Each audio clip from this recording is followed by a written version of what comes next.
মুফাসসিরিন ইকরাম এই ফুসুকের ব্যাপারে 6টি বিষয় উল্লেখ করেছেন। তার মধ্যে একটি হলো যে স্ত্রীর কাছে যাওয়া, স্ত্রী সঙ্গম। দ্বিতীয় হচ্ছে যে নখ কাটা, তৃতীয় হচ্ছে সুগন্ধি ব্যবহার করা। চতুর্থ হচ্ছে যে প্রাণীগুলো আছে হালাল প্রাণী, সেগুলো ধরা এবং অপরের কাছে তার খবর দেওয়া শিকারের জন্য। এবং পঞ্চম যেটি হচ্ছে যে সেলাইযুক্ত কাপড় পরিধান করা। এবং ষষ্ঠ যে বিষয়টি হচ্ছে যে মুখমণ্ডল এবং মাথা আবৃত রাখা। এই বিষয়টিকে মুফাসসিরিন ইকরাম বলছেন। তবে এখানে ফুসুক দ্বারা মুফাসসিরিন ইকরাম আরেকটি উদ্দেশ্য নিয়েছেন যে ফিস্ক হওয়ার এটা স্বাভাবিক অন্যদের কাছে।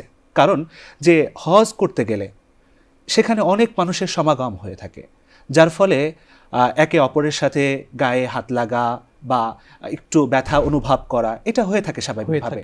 যার ফলে তখন মুখ থেকে যেন কোনো অশ্লীল কথা এবং কোনো কষ্টদায়ক কোনো বাক্য যেন উচ্চারিত না হয়।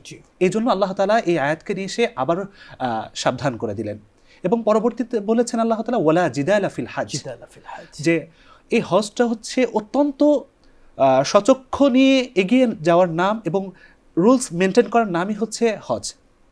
যার ফলে মানুষ দেখা যায় যে একে অপরের সঙ্গে যে কমিউনিকেশনটা থাকে, অনেক সময় মুআল্লিমরা যে বিষয়গুলো বলে যে এই বিষয়গুলো দেওয়া হবে, সার্ভিসগুলো দেওয়া হবে, এই কাজগুলো দেওয়া হবে, অনেক সময় তারাও দেবার ইচ্ছা করলেও দিতে পারেন না। ফলে দেখা যায় যে মুআল্লিমদের সঙ্গে বিভিন্ন ধরনের কটু কথা হয়ে যায় বা বিভিন্ন কথায় লিপ্ত হয়ে যায়, যার ফলে একটি ঝগড়ায় উপনীত হওয়ার বিষয় লক্ষ্য রাখা যায়। তো আল্লাহ তাআলা এই বিষয়টি উল্লেখ করে দিলেন যে অনেক সমস্যা হবে হজ করতে গেলে, দীর্ঘ সময় সেখানে থাকা হবে, বিভিন্ন মানুষের সঙ্গে কথা হবে, বিভিন্ন মানুষের বিভিন্ন প্রতিশ্রুতি নিয়ে যাওয়া হবে, কিন্তু ওইগুলো নাও পাওয়া যেতে পারে, যার ফলে এখানে ঝগড়া বিবাদ করা যাবে না।